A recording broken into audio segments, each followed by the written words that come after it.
If you're a leader or an aspiring leader in the business of lifelong learning, you're in the right place. I'm Celisa Steele. And I'm Jeff Cobb, and this is the Leading Learning Podcast.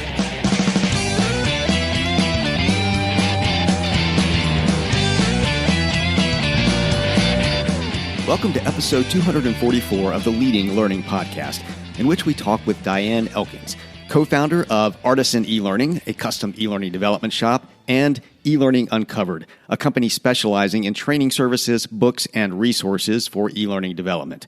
We've had the pleasure of knowing Diane and her work for a number of years. Celisa, what do you and she talk about? We talk e-learning, and in particular, rapid e-learning development, as Diane has lots of experience in self-paced online learning from both a do-it-for-you and a help-you-do-it perspective. We get into some common mistakes with e-learning that she's seen in the last 16 years or so. And then on the flip side, we talk about what tends to lead to successful e-learning design and development. We also touch on learner motivation and engagement in the context of e-learning, as well as microlearning. And in fact, we have a how to design a micro-lesson flowchart template from Diane that we'll be sure to make available in the show notes for this episode at leadinglearning.com/episode 244. And because we recorded at the end of April 2020, COVID-19 crops up when I ask her for her view about what's on the horizon for e-learning. And she makes the wonderful point that at this moment, some instructional designers have been deemed essential workers. And wouldn't that be wonderful to continue? A view that sees learning design and development as important, essential work. I think that's really exciting for those of us who care about good, effective learning experiences. I do love that point about instructional designers, and this is just a really useful episode overall. So what reflection questions do you have to offer to listeners? Well, I have two to suggest. First, when we talk about learner engagement, Diane repeats some advice that she got about letting go of control. Are there places in the products and services your learning business offers where a desire for control is standing between you and effective design? And second, look at your production values with an eye to what's truly helpful for learners versus what's flashy. Do you need to rethink your production values?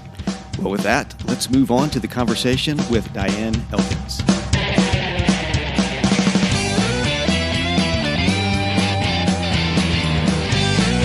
Hello and welcome to the Leading Learning Podcast. I'm Celisa Steele, and today I'm talking with Diane Elkins. Diane co-founded Artisan eLearning, a custom e-learning development company, and eLearning Uncovered, a company specializing in training services, books, and resources for e-learning development using the major rapid e-learning authoring tools. Diane frequently speaks at events. In fact, she led a session at Learning Technology Design 2019, and she's co-author of eLearning Fundamentals, a practical guide, and the eLearning Uncovered book series. Diane, welcome to the Leading Learning Podcast. Thank you so much for having me. So I'm going to start by asking, what else would you like to highlight for listeners about your work or your interests as backdrop for our conversation? Sure. When I started my business 16 years ago, I think, my business partner and I mapped out our vision on a whiteboard on my patio. And what we decided back then was that we would either do it for you or help you do it yourself. And so that's why we have the two different brands. And it's something that I really believe strongly in. Back 16 years ago, nobody was teaching people how to do e-learning. It was like a secret science, the man behind the curtain. And we know there are folks who want to be able to develop this capacity internally. They want to be able to write a great storyboard. They want to be able to design great slides. They want to build it in their authoring tool. And then there's other folks who say, no, I have a different expertise. I want to be an expert in my content. I want somebody else to make sure that it's a good course. And so that's where the Artisan e-learning side comes, where we can take subject matter experts' expertise and turn it into something that's helpful. Because somebody who knows what they're talking about isn't always the best choice to create content about it. And so we're the bridge between that subject matter expert and what they know versus the learner and what they need on some random Tuesday in November. So that's what we do. We either do it for you or we help you figure out how to do it yourself. Well, that's great. And I like that you have both models in place. One of the things I mentioned in the intro is that you really are focused on e-learning and in particular, I think even rapid e-learning development. And so maybe you could start by defining those terms, e-learning and rapid e-learning development, because again, I think there can be some kind of nuance around them depending on who you talk to. And then talk a little bit about what attracted you to that kind of particular niche in the learning field. Sure. So e-learning can have a very broad definition. If you look at it very literally, it's anything you learn electronically. So if I go to Wikipedia and read a definition, I've learned something that's e-learning. But I don't think most practitioners would call that e-learning. So the definition I tend to use is more narrow, where it's a purposeful set of content delivered electronically for the purposes of training somebody on a specific skill. Now, my particular niche of the world is the self-paced model. So when I personally throw around the word e-learning, I'm usually referring to self-paced e-learning as opposed to a podcast like this, which is technically e-learning, or a webinar or something instructor-led that's virtual. So I tend to live more in the self-paced world, where it's a course that stands alone that somebody can take anytime they want. And then rapid e-learning is an interesting phrase because in a way it's a misnomer. There's nothing rapid about e-learning development. But it harks back from the days when coding was a very common solution, where if you wanted e-learning, you had to write code. And so the rapid e-learning development tools are those that what I like to call us normal people can use, where you don't have to be a coder. So tools like Storyline or Captivate or Rise are those tools. So is it rapid? No. A typical instructor-led training course, industry averages say that it's about 40 hours of effort to create 1 hour of seat time for instructor-led. Whereas that number for e-learning can be on a low end double the time to quadruple the time very easily. So it's not rapid, but it's much more rapid if you have a tool like Storyline or Captivate or Rise because you're not programming. And so that's really what rapid e-learning means in this context. Well, thanks for those definitions. And then, was there something in particular that kind of attracted you to that particular type of learning, this, online, primarily self-paced, kind of WYSIWYG tools? Mm-hmm. It's really been a marriage of everything I've ever studied in my life. When I was growing up, I didn't know what I wanted to be, and it turns out that it's because it hadn't been invented yet. So in school, my original plan was to go into advertising, and I studied English, marketing, and graphic design. And I really was drawn back then to the tools. I started using Illustrator in 1992. I still remember the day I drew concentric circles on the computer. I was so excited that I didn't have to use a compass anymore to draw concentric circles. So I've always been drawn to tools, Photoshop, Illustrator, etc. And I wanted to go into advertising. And I did that for a while and decided, wow, with all the stress and pressure, I've just made junk mail. And I found training by accident on the side. That's a whole different story we can get into another day. But then so I switched to training, and I did a lot of stand-up training. And then when e-learning started becoming really popular around 2000, I'm like, oh, wait, what is this? This is a marriage of all of those things. It lets me do the training, which I love, which has, in my opinion, just such... I don't have anything against advertising, don't get me wrong. I buy products. I need ads. I look at your catalogs. So, I don't have an issue against advertising. But I feel much more drawn as a person to the training field where I'm helping people do their jobs better. Whether their job is a paid employee, a volunteer, a mother of a premature baby, whatever your job is, when people know what to do, everybody wins. When people don't know what to do, people lose. And so I have that strong draw to the training industry for that reason. But now I still get to be creative and the graphic design and the software and the writing. And it's the marriage of everything I've ever loved in my life and everything I've studied in my life. And I made the jump in 2000 and have not looked back since. Well, great. Well, thanks for sharing that background and that story there. Because you have been involved in e-learning for so long at this point, I'm sure that you've had a lot of opportunities to see mistakes and missteps that people tend to make with e-learning design and development. So tell us a little bit, what tend to be those common mistakes that people make? Sure. I think, let me look at it from two perspectives. One is from a more strategic level and one from a more tactical level. From a more strategic level, I think it is very common for folks new to e-learning to not recognize how long it takes to put a project together. Every now and then I'll get a phone call from a potential client saying, oh yeah, we need 3 hours of training. It's the end of April. We're hoping to make our decision by the end of May, and we'd like to go live July 15th. Mm. It just, no, that's just not going to happen. There's a lot more complexity, which again is part of what I love about the field. Is it's different, it's complex, it's changing, it's challenging, and it's fun and exciting. But there's a lot of moving parts. Just things like, especially if you're in an organization with a lot of stakeholders and a lot of subject matter experts. If you're doing instructor-led training, you need everybody to agree on those 4 bullet points on slide 7. Mm-hmm. But then the instructor is going to talk about those 4 bullet points for 5 minutes. Nobody scripts out those 5 minutes. You don't need your 7 SMEs to agree on those 5 minutes, but in e-learning you do. Self-paced e-learning you do. You're scripting out 100% of what is communicated to the student, and you need everybody to agree on 100% of what's going to the student. So there's a lot more time and coordination and agreement involved, and I think it's easy to go, oh yeah, I know how long it takes to review an hour of content. I've done that before. Well, an hour-long PowerPoint and an hour-long e-learning, very different levels of effort. So I think just knowing what you're in for, if you're working with subject matter experts, preparing them for what they're going to be in for, and so that they have the time available. So that's at the higher level, more the project management level. And then more on the tactical level, I think some of the common missteps I see is people not really taking advantage of the medium. You can do some really robust things even with the rapid e-learning development tools. And I teach how to use Storyline, and I can teach you how to use everything in the tool. But what you have to come to the table with is, what do I want to do with it? Yes, I can write a multiple choice question, but can I write a good multiple choice question? Okay, I understand how to make a drag and drop. Why would I make a drag and drop?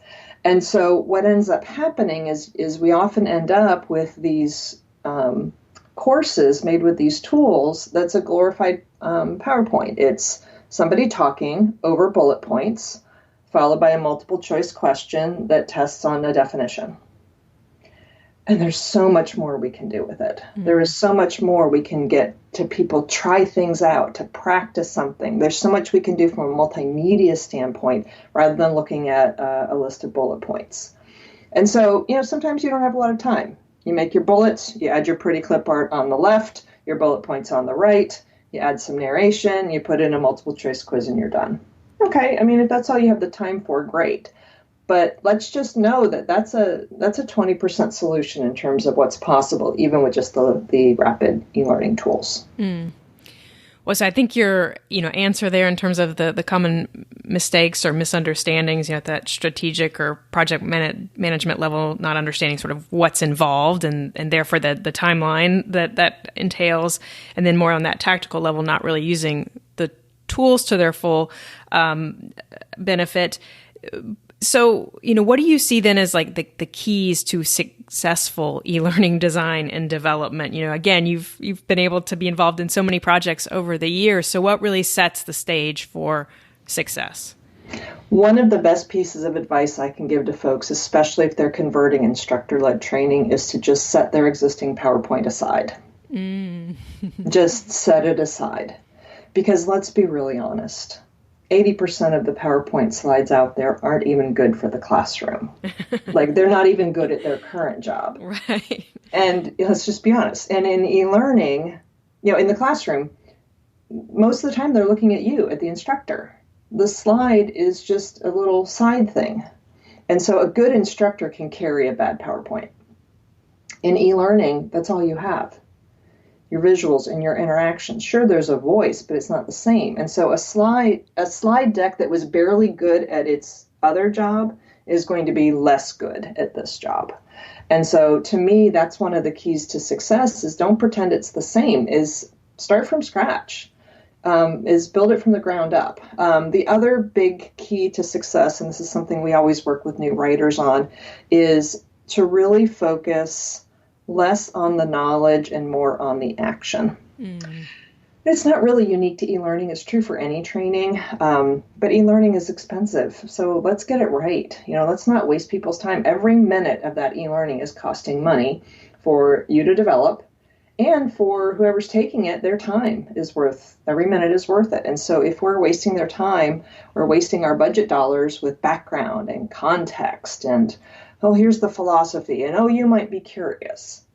Well, if they're curious about something, then go watch the History Channel. I mean, I'm a pragmatist, and so to me, it's help me solve my problems. Give me something that will help me deal with something on some random Tuesday in November. What challenge am I facing, and how can you help me tackle that challenge? And so with e-learning, less background, less context, more, here's what you need to do, and here's the scenario in which you would do it, and then less quizzing on definitions and more on practice. So when I teach how to design for e-learning, one of my key points is stop using the term knowledge check and start using the term practice activity. Instead of saying, what question can I ask yourself, how can I get them to practice? And if you just make that one little change in your thinking, you will design a different course.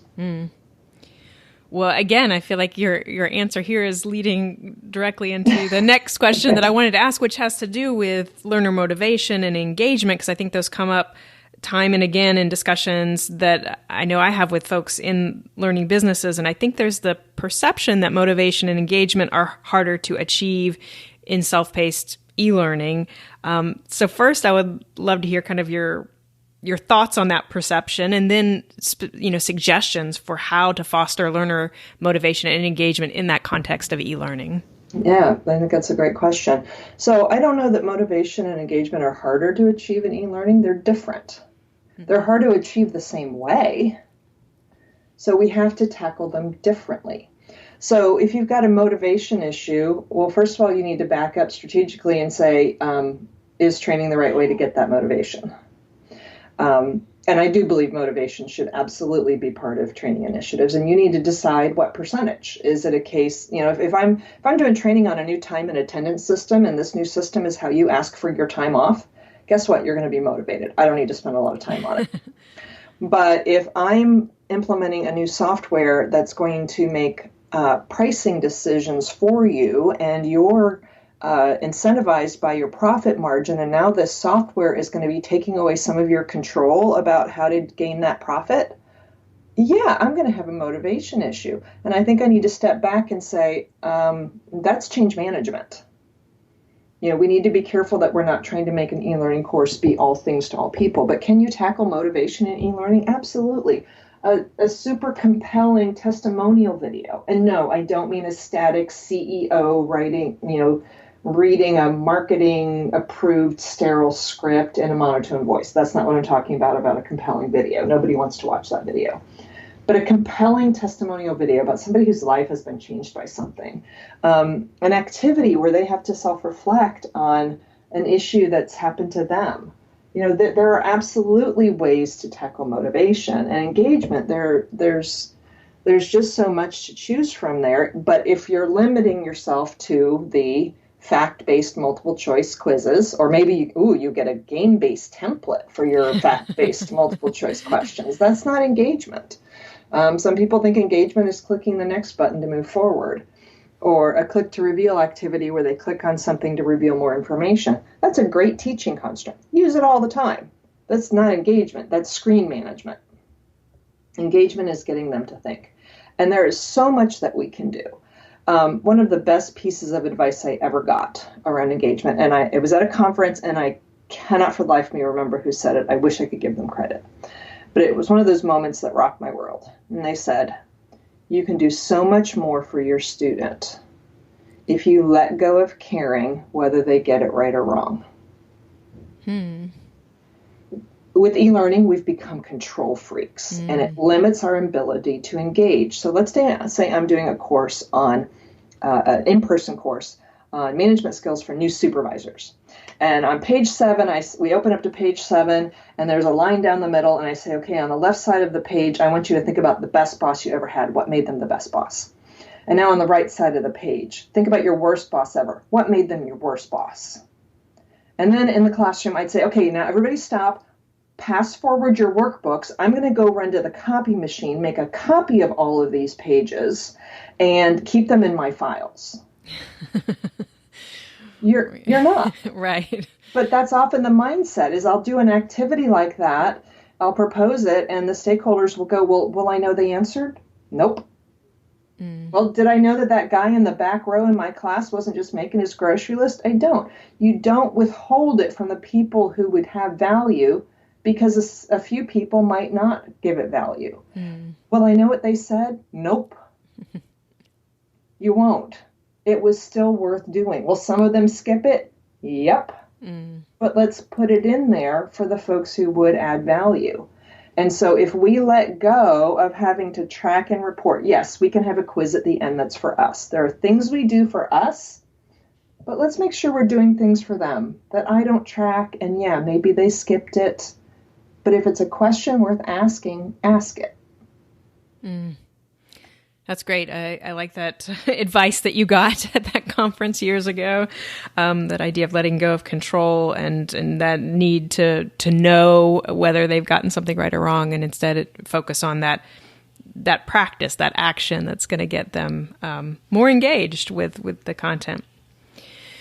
So we'll switch topics a little bit. I mentioned that you led a session at Learning Technology Design 2019, and that was on microlearning. So I'd like to talk about microlearning for a bit. And I think that's another important one, though, where probably before we talk about it, I should ask for your definition of microlearning. Sure. A lot of people define microlearning about length, and I don't. To me, microlearning is not about length. Microlearning, to me, is a discrete chunk of content that solves a singular need. And so it means I come in as the learner, I have a need, and by the time I walked out, I have a solution to that need. And so it's micro, not because you're dictating the length, but it's because you're narrowing the focus of what problem you're trying to solve.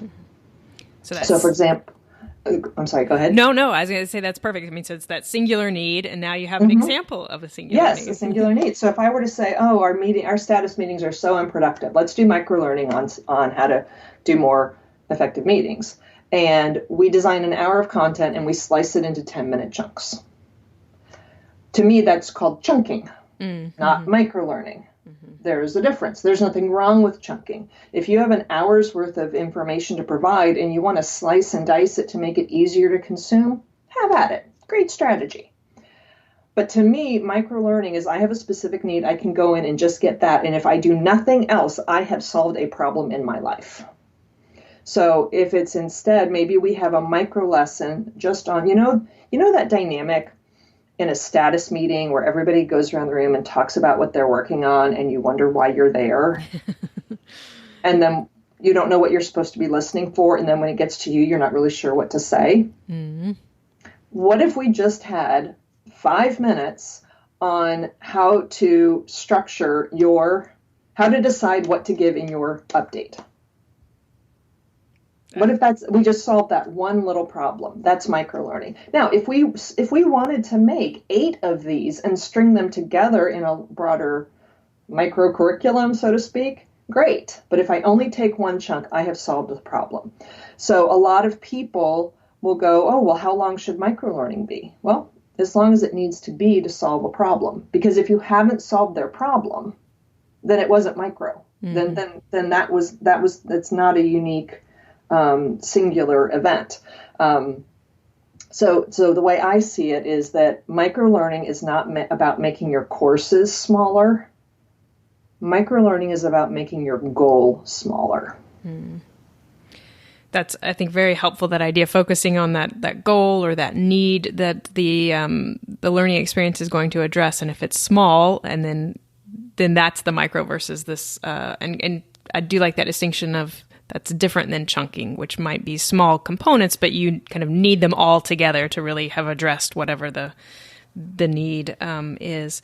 So, you've been involved in many microlearning projects. And again, I'm just curious to kind of know what you tend to see as, like, what are the strengths of microlearning, sort of the strong suits, and or, what people tend to get wrong with microlearning as they, attempt to implement it.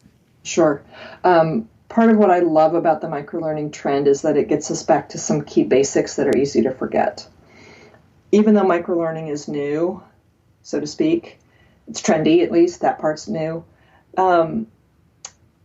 It focuses on some unchanging values. Values like, don't waste my time. Help me solve my problem. Give me what I need efficiently. And so I think microlearning has put up a microscope to the bloat that's in a lot of training. There's a lot of talking we do to talk. And if the microlearning trend or fad, and it's been actually been going on for a couple of years, so I don't know if you can call it a trend or fad after it's been in vogue for so many years. If this trend helps us be more discriminating about what we choose to share or not share with our learners, fabulous. Let's keep doing that. If the focus on microlearning and the rush to do it, even if you're doing it for the wrong reasons, even if you're getting into microlearning just because your boss said so and you don't have a strategic reason, if doing it makes you go, how can I be as helpful as I can in as short a period as I can? Fabulous. Let's all jump on that bandwagon. So to me, microlearning's strong suits is it can help us be really focused and solve people's problems. I believe that's why we're here as an industry. It is not to talk. It is not about content. We are in the business of solving people's problems. And so that is the strong suit of microlearning, is you can help solve people's problems very quickly, assuming you have the right business case for it. I mean, if you're going to solve a very specific problem, it means your learner has to know they have that problem and needs to know where to get that information and has to be able to get it quickly, because if it takes too long, if it takes longer to find it in your LMS than it takes you to take it, you've got a problem. So you have to have the right context for it. But let people go in, figure out what they need, get on with their day. So those, to me, are the strong suits. What I see people getting it wrong is letting the tail wag the dog. Oh, I want to do a series of my 5-minute micro-learning videos. Well, if you don't know what you're trying to accomplish, how do you know you need a video, and how do you know 5 minutes is the right length? It's solving the problem backwards. And I have a template that I can share with you to distribute that can help you walk through how to narrow the focus on a specific problem and make sure that your output is good. And the very last decision you make is your format. You don't start with your format. So that's one of the issues I see. And then the other thing I see is people cramming so much information in to get, and they're trying to keep it to 5 minutes. And so they cram it full of 5 minutes and they take out what makes good training. If we're not building benefit, if we're not setting context, if we're not giving a useful example, if we're not giving them a chance to practice, are we making good training? If we're just throwing facts at them, make a PDF and go home. So we need to be careful that in our desire to make something shorter, we cut out what makes good training. And so if you really want to solve someone's problem, and maybe just walking them through the 5 steps is all they need, great. But if they need the 5 steps and an example and a chance to practice, then they need that. Because here's the thing. 5-minute micro-learning that doesn't solve a problem was a waste of 5 minutes. Excellent point there. That, again, gets back to what you said, that for you, micro-learning not about length. And so really being relentlessly focused on that need, then that problem that you're solving. So you've been, sharing all along, and you're drawing on the experiences and examples that you've accumulated over your time working in the field. And I know you've seen some changes during that time. And now I'm going to, ask you to pull out your crystal ball and say, if you're looking ahead, what do you think might be on the horizon for e-learning if we look out, say, approximately 5 years or so? Well, it's an interesting time to be talking about that question, Celisa. It's April 28th at 10:38 a.m. 2020. I don't even know what e-learning is going to look like tomorrow. With everything going on in the world, I don't even know what it's going to look like. And we don't even know what the world's going to look like in 3 months. So in some ways, it's really hard to know what e-learning is going to look like in the coming 5 years. But even just if you look at the past 6 weeks, has been just such a fundamental change in the e-learning landscape. My daughter-in-law works at a university in an instructional design field, and her job for years has been to help professors move their content online. And when all the shutdowns happened, she was deemed an essential employee and get one of the few people who had access to campus. And, we've even joked in the past internally about, there's no such thing as an instructional design emergency. Well. Like, oh my gosh, an instructional designer is an essential employee. How amazing is that? So I think there will be ripple effects for years that the value of e-learning is going to go up and down, because right now people are having to do e-learning, and so I think some people see the advantages. But I also think that what's being executed right now isn't ideal. People are getting things done, and that's awesome. And I know so many people who are just busting themselves to get stuff online because they need to get something out, because people need training now. And it's not perfect and it's not fabulous, but by golly, they are getting it done. It's happening in the corporate world, the nonprofit world, higher ed, K through 12, is we are in a get it done mode right now. So unfortunately, that means that that's going to be some people's first foray into e-learning, and it might cause some lasting impressions of this is what e-learning is. And it may or may not be a great experience for them. So I think we'll have a ripple effect from that. But at the same time, I think we'll have a ripple effect of, hey, this was good. We were able to get things done, and we didn't have to, all get together in a classroom. And it could be years before we can get together in at least maybe in a conference environment. It's hard to say. Probably small training. I think it would be great if by the end of the year we could do that. But the other trend I think is going to come out of this is that we might let go of some of the need for production value. Now, I still think we need good instructional design, because if you're not saying the right things, it doesn't matter what it looks like. But if you look at everything from, Philharmonic orchestras doing recordings from their living rooms to Saturday Night Live with people just using their whatever cameras they have, they're going to make people go, hey, do we need to be spending all that money on a studio? Can we do things simpler and still get them across? And so, I think there's going to be some backlash where people experience some bad e-learning, and they might go, oh, throw the baby out with the bathwater. There's nothing here that's good. This was all bad and painful. But I think there's going to be a lot of, this is good, and I think we can leverage this. And then I think there's going to be a reevaluation of what really matters. There are some organizations who spend most of their e-learning budget on making things look flashy. And let's allocate those dollars to making things helpful. Well, as you noted, it is a very difficult time to be looking out to the future, but I think that what you laid out there in terms of, it seems like what's happening in the current moment probably will have lasting ripple effects on what's to come in the years ahead, and that some of it's likely to be positive and some of it may be negative, and we'll see 5 years from now. And so we'll begin to wrap up, and the next to last question I want to ask you is one that we ask of all the guests on the podcast, and it focuses on your personal learning specifically. And the question is, what is one of the most powerful learning experiences that you've been involved in as an adult since finishing your formal education? It's a great question. I already mentioned that one aha moment in a conference. I do go to a lot of conferences. That's where I get most of my professional education. I would say one of the other learning experiences that I've had that has really been impactful for me has been Kathy Moore's action mapping. So she has a process. It's supremely elegant, is simple, and very difficult to execute because of how simple it is.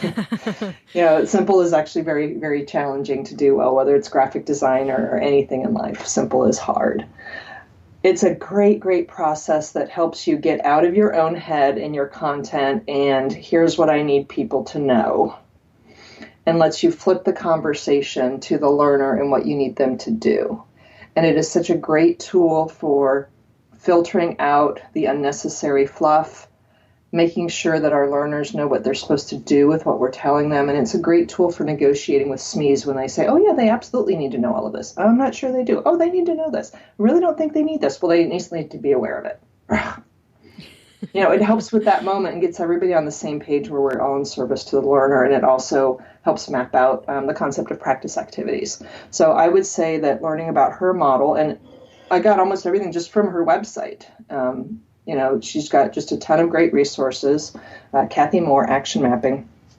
And it has changed who I am as an instructional designer. Mm-hmm. And then if I can share one more experience that was more of the informal, I do a lot around accessibility in e-learning. So for individuals with disabilities, if someone can't see, how do they go through your e-learning course? If they can't use a mouse, they can't do your drag and drop, because I can answer a multiple choice with my keyboard, but I can't do a drag and drop with my keyboard. And I've read a lot. I go to anytime I'm at a conference, if there's a session on it, I go. But to me, the most impactful thing I ever learned about accessibility was sitting down next to someone who is visually impaired, who uses a screen reader in her own life. And I watched her take my course with her screen reader. And it was just so impactful because I could read about it in books all day long. But to sit there and watch how she navigated and how she processed information and what was easy for her and what was hard for her was one of the best pieces of education I ever got. So a real emphasis on the experiential learning there. Mm-hmm. Mm-hmm. Absolutely. Well, thanks so much for all that you've shared, Diane. The last question I want to ask you is just if listeners want to learn more about your work or connect with you, where would you point them? Okay. Feel free to connect with me on LinkedIn. So I'm there, and then you can also follow our blog, elearninguncovered.com. We've got a blog there with anything from storyline tips and tricks to how to negotiate with a subject matter expert. It's really all over the place about e-learning. Whatever we've been dealing with that particular week, we will often share some insights. So you can follow us there. Well, great. We'll make sure to get links to those in the show notes. Diane, thanks so much for taking time to share today. You bet. Thanks for having me. That concludes the interview with Diane Elkins. To get show notes, go to leadinglearning.com/episode 244.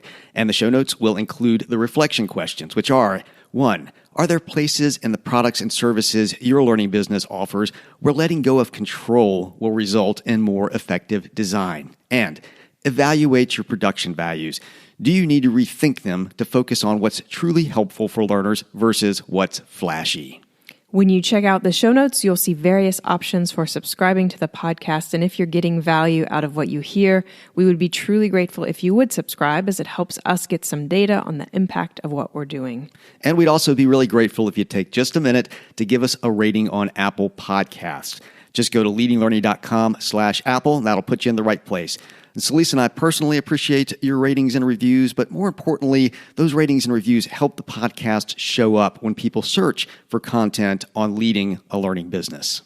Please consider following us and sharing the good word about Leading Learning. You can find us on Twitter by going to leadinglearning.com/Twitter, on Facebook by going to leadinglearning.com/Facebook, and on LinkedIn by going to leadinglearning.com/LinkedIn. We also encourage you to use the hashtag Leading Learning on each of those channels. However you do it, please do help spread the word about Leading Learning. Thanks again, and we'll see you next time on the Leading Learning Podcast.